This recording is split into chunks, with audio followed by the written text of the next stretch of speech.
On November the 14th, 2008, Satoshi replied to a long email by Ray Dillinger, who tried to summarize his understanding of the Bitcoin protocol. In Satoshi's reply to Dillinger, he explicitly confirms for the first time that Bitcoin will have a capped supply, which is only implied in the white paper and elsewhere by Satoshi up to this point in time. Dillinger began his email with, quote, "Okay, I'm going to summarize this protocol as I understand it. I'm filling in some operational details that aren't in the paper by supplementing what you wrote with what my own design sense tells me are critical missing bits, or obvious methodologies for use. First, people spend computer power creating a pool of coins to use as money. Each coin is a proof-of-work meeting whatever criteria were in effect for money at the time it was created. The time of creation, and therefore the criteria, is checkable later because people can see the emergence of this particular coin in the transaction chain and track it through all its consensus view spends. More later on, coin creation tied to adding a link. When a coin is spent, the buyer and seller digitally sign a blinded transaction record and broadcast it to a bunch of nodes whose purpose is keeping track of consensus regarding coin ownership. Satoshi interjected here with, quote, "Only the buyer signs, and there's no blinding." Satoshi also said, "I'll try and hurry up and release the source code as soon as possible to serve as a reference to help clear up all these implementation questions." Dillinger then asserted, quote, "If someone double spends, then the transaction record can be unblinded, revealing the identity of the cheater." To which Satoshi replied, quote, "Identities are not used, and there's no reliance on recourse. It's all prevention." Dillinger then guessed, quote, "This is done via a fairly standard cut-and-choose algorithm, where the buyer responds to several challenges with secret shares, and the seller then asks him to unblind and checks all but one, verifying that they do contain secret shares, any two of which are sufficient to identify the buyer." Satoshi clarified, quote, "No challenges or secret shares. A basic transaction is just what you see in the figure in Section 2, a signature of the buyer, satisfying the public key of the previous transaction, and a new public key of the seller that must be satisfied to spend it the next time." Dillinger went on to say, quote, "In this case, the seller accepts the unblinded spend record as probably containing a valid secret share. The nodes keeping track of consensus regarding coin ownership are in a loop, where they are all trying to add a link to the longest chain they've so far received. They have a pool of reported transactions which they've not yet seen in a consensus-signed chain. I'm going to call this Pool A. They attempt to add a link to the chain by moving everything from Pool A into a Pool L, and using a CPU, intensive digital signature algorithm, to sign the chain, including the new block, L." Satoshi answered this with, quote, "It's a Hashcash style SHA-256 proof of work, partial pre-image of 0, not a signature." Dillinger continued his email with, quote, "This results in a chain extended by a block containing all the transaction records they had in Pool L, plus the node's digital signature. While they do this, new transaction records continue to arrive and go into Pool A, again for the next cycle of work. They may also receive chains as long as the one they're trying to extend while they work, in which the last few links are links that are not in common with the chain on which they're working. These, they ignore. Question mark. Do they ignore them? Under what circumstances would these become necessary to ever look at again, bearing in mind that any longer chain based on them will include them?" Satoshi answered this with, quote, "Right. If it's equal in length, ties are broken by keeping the earliest one received." Dillinger went on to say, quote, "But if they receive a longer chain while working, they immediately check all the transactions in the new links to make sure it contains no double spends, and that the work factors of all new links are appropriate.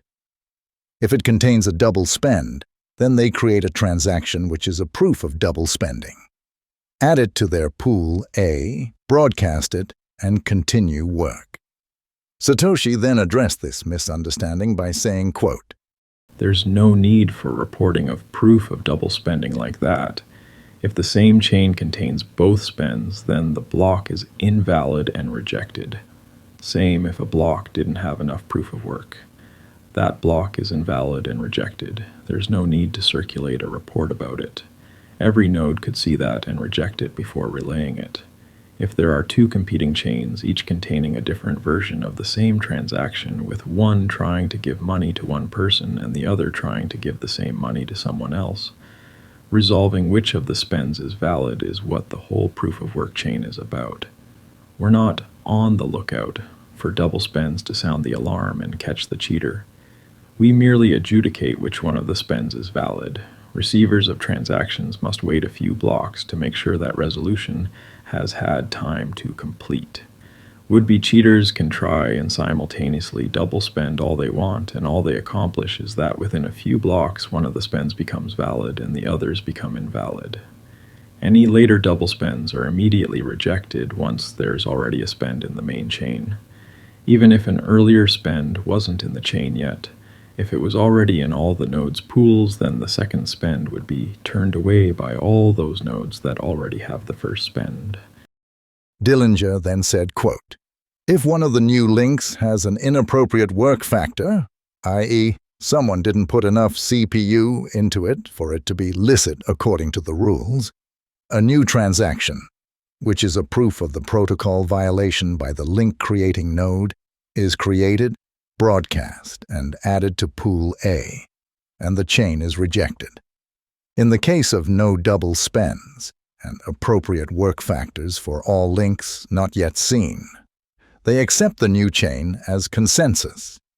If the new chain is accepted, then they give up on adding their current link, dump all the transactions from pool L back into pool A, along with transactions they've received or created since starting work. Eliminate from pool A those transaction records which are already part of a link in the new chain, and start work again, trying to extend the new chain. Satoshi validated this description with, quote, Right. They also refresh whenever a new transaction comes in, so L pretty much contains everything in A all the time. Dillinger went on to say, quote, If they complete work on a chain extended with their new link, they broadcast it, and immediately start work on another new link with all the transactions that have accumulated in pool A since they began work. Do I understand it correctly? Biggest technical problem. Is there a mechanism to make sure that the chain does not consist solely of links added by just the 3 or 4 fastest nodes? Because a broadcast transaction record could easily miss those 3 or 4 nodes, and if it does, and those nodes continue to dominate the chain, the transaction might never get added. Satoshi clarified this point with, quote, If you're thinking of it as a CPU-intensive digital signing, then you may be thinking of a race to finish a long operation first and the fastest always winning. The proof of work is a hashcash-style SHA-256 collision finding. It's a memory-less process where you do millions of hashes a second with a small chance of finding one each time. The 3 or 4 fastest nodes' dominance would only be proportional to their share of the total CPU power. Anyone's chance of finding a solution at any time is proportional to their CPU power. There will be transaction fees, so nodes will have an incentive to receive and include all the transactions they can. Nodes will eventually be compensated by transaction fees alone when the total coins created hits the predetermined ceiling. This comment by Satoshi is the first time Bitcoin supply is confirmed as capped at a ceiling. But there is no mention of what that specific capped supply number will be yet. Ray Dillinger continues his comments by saying, quote, To remedy this, you need to either ensure provable propagation of transactions or vary the work factor for a node, depending on how many links have been added since that node's most recent link. Unfortunately, both measures can be defeated by sock puppets. This is probably the worst problem with your protocol as it stands right now.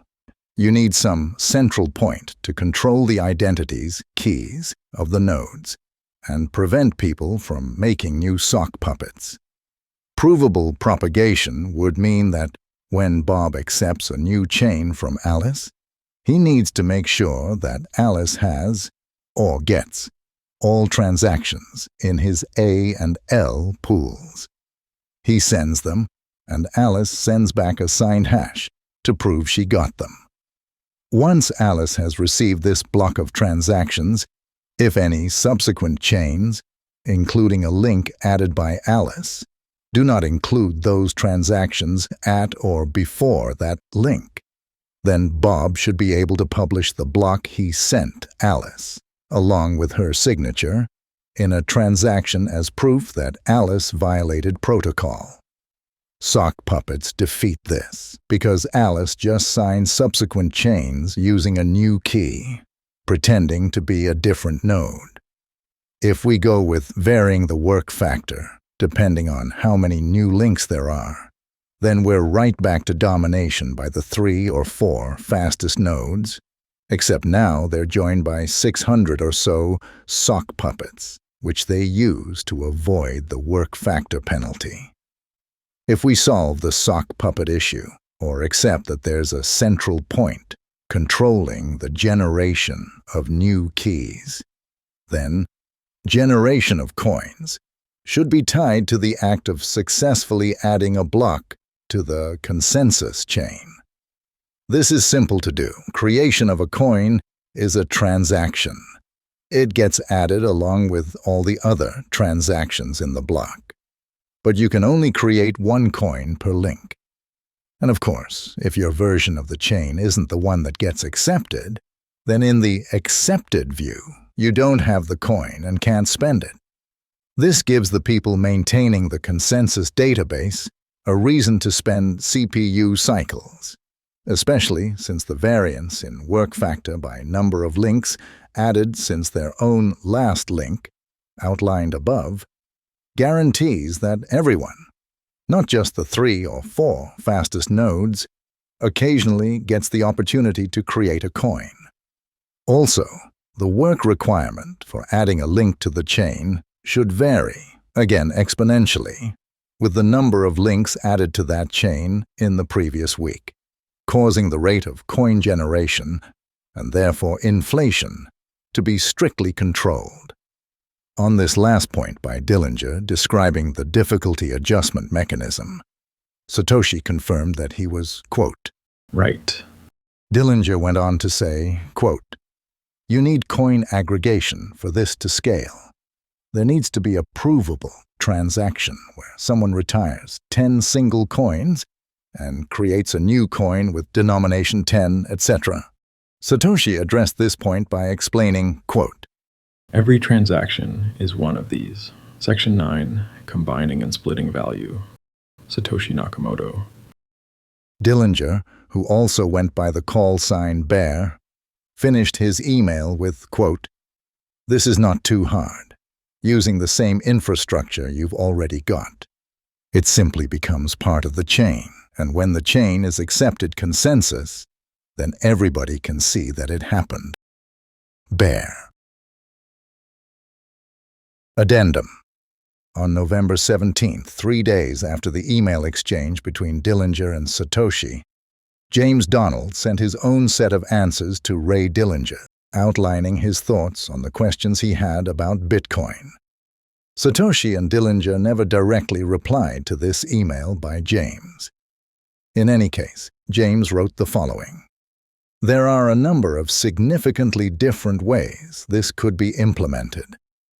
I have been working on my own version based on Patricia hash trees. Not yet ready to post. Will post in a week or so. with the consensus generation being a generalization of file sharing using Merkle hash trees. Patricia hash trees, where the high-order part of the Patricia key represents the high-order part of the time, can be used to share data that evolves in time. The algorithm, if implemented by honest, correctly functioning peers, regularly generates consensus hashes of the recent past, thereby addressing the problem I have been complaining about, that we have a mechanism to protect against consensus distortion by dishonest or malfunctioning peers, which is useless, absent a definition of consensus generation by honest and correctly functioning peers. James then went on to address Dillinger's comment on the dynamics of his vision for how Bitcoin would work with blinding and unblinding. Quote, "I don't think your blinding works. If there is a public record of who owns what coin, we have to generate a public difference on changes in that record. So the record will show that a coin belonged to X and soon thereafter belonged to Y. I don't think blinding can be made to work. We can blind the transaction details easily enough by only making hashes of the details public. X paid Y for 49 VR7X, but that X paid Y is going to be fairly obvious. If when Joe spends a coin to me, then I have to have the ability to ask, does Joe rightfully own this coin? Then it is difficult to see how this can be implemented in a distributed protocol without giving people the ability to trawl through data detecting that Joe paid me. To maintain a consensus on who owns what coins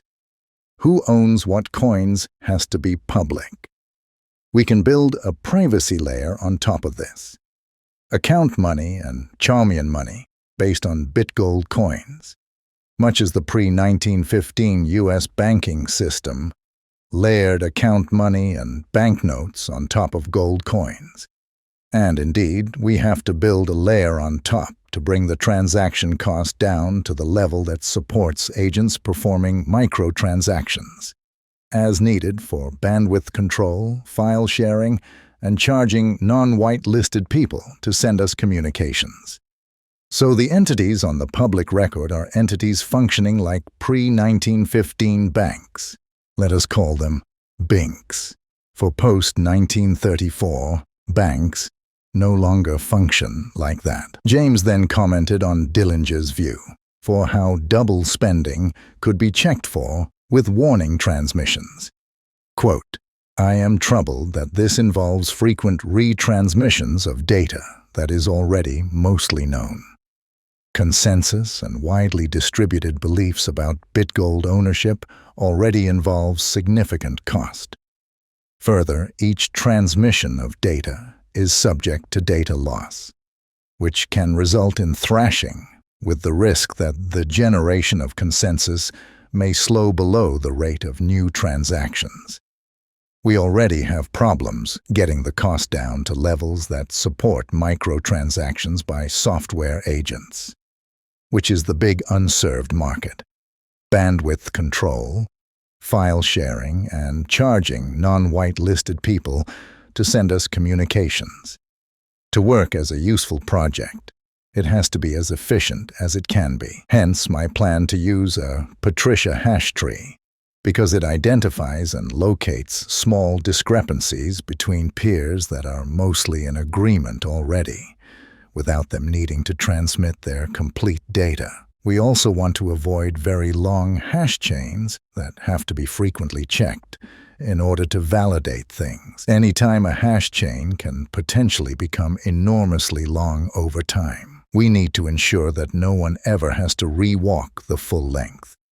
Chains that need to be re-walked can only be permitted to grow as the log of the total number of transactions. If they grow as the log of the transactions in any one time period plus the total number of time periods, we have a problem. James then added on to Dillinger's comments for what he thought the biggest technical challenges were. Quote, "We need a protocol wherein to be a money-tracking peer, an entity that validates spends. You have to be accepted by at least two existing peers, who agree to synchronize data with you, presumably through human intervention by the owners of existing peers. And these two human-approved synchronization paths indirectly connect you to the other peers in the network through at least one graph cycle. If peer X is only connected to the rest of the network by one existing peer, peer Y, perhaps because X's directly connecting peer has dropped out, then X is demoted to a client, not a peer. Any transactions X submits are relabeled by Y as submitted to Y, not X, and the time of submission, which forms part of the Patricia key, is the time X submitted them to Y, not the time they were submitted to X. The algorithm must be able to swiftly detect malfunctioning peers and automatically exclude them from the consensus temporarily, which means that transactions submitted through malfunctioning peers do not get included in the consensus, therefore have to be resubmitted, and peers may find themselves temporarily demoted to clients because one of the peers through which they were formally connected to the network has been dropped by the consensus. If a peer gets a lot of automatic temporary exclusions, there may be human intervention by the owners of those peers to which it exchanges data directly to permanently drop them. Since peers get accepted by human invite, they have reputation to lose.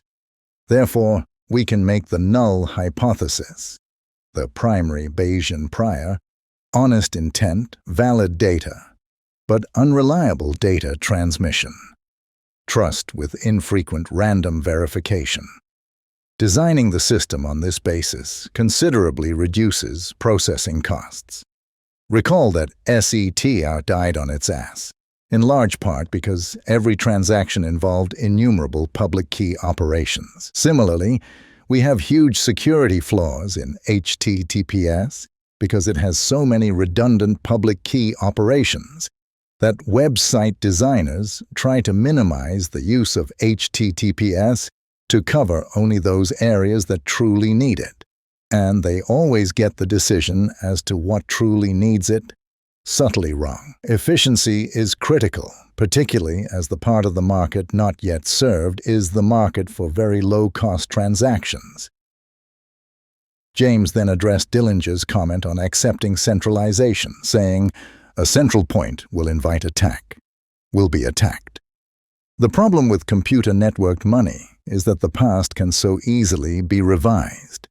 So nodes come under pressure to adjust the past. "I did not pay that" swiftly becomes "I should not have paid that," which requires arbitration, which is costly, and introduces uncertainty, which is costly, and invites government regulation, which is apt to be utterly ruinous and wholly devastating.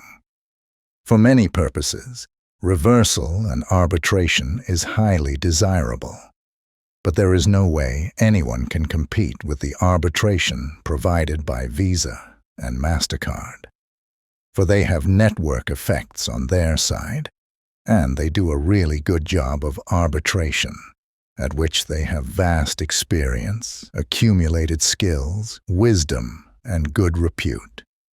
So any new networked transaction system has to target the demand for final and irreversible transactions.